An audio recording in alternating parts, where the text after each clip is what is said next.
Pada zaman dahulu, di sebuah desa yang dikelilingi hutan lebat, hiduplah seorang pemuda tampan bernama Jaka Tarub. Ia dikenal baik hati dan suka menolong.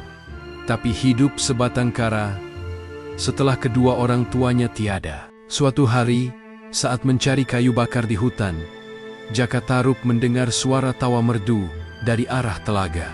Dengan rasa penasaran, ia mendekat diam-diam di balik semak. Ternyata di sana ada 7 bidadari yang sedang mandi. Mereka turun dari hayangan, melepaskan selenden-selenden sutra di tepi air. Cahaya mereka berkilau bagai bintang.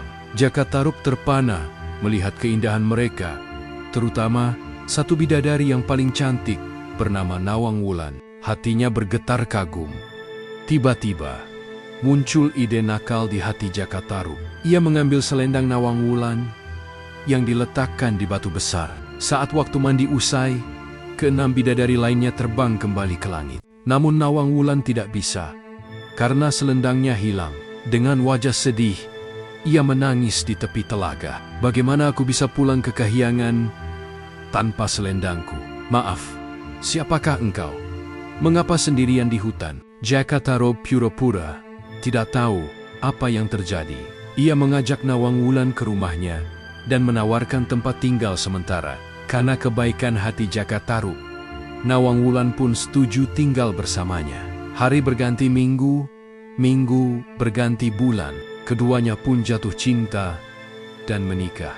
Mereka hidup bahagia dan dikaruniai seorang bayi perempuan. Namun, ada yang aneh. Nawang Wulan tidak pernah menanak nasi seperti orang biasa. Ia hanya menggunakan sebutir beras.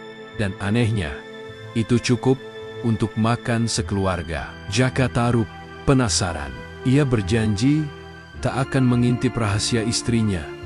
Tapi suatu hari, rasa ingin tahunya menang. Saat Nawang Wulan sedang mandi, ia mengintip dari jendela dapur.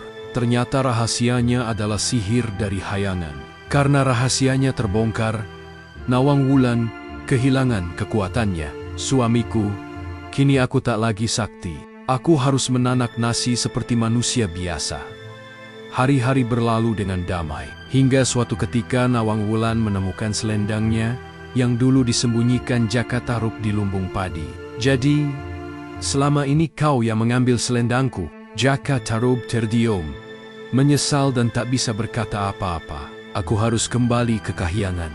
Tapi jangan khawatir, jaga anak kita baik-baik. Bila kau ingin melihatku, lihatlah ke langit malam, di antara bintang-bintang. Dengan air mata yang menetes, Nawang Wulan terbang menuju langit, meninggalkan Jaka Tarub dan anak mereka. Sejak saat itu, Jaka Tarub sering menatap langit malam, berharap suatu hari bisa bertemu lagi dengan bidadari yang ia cintai.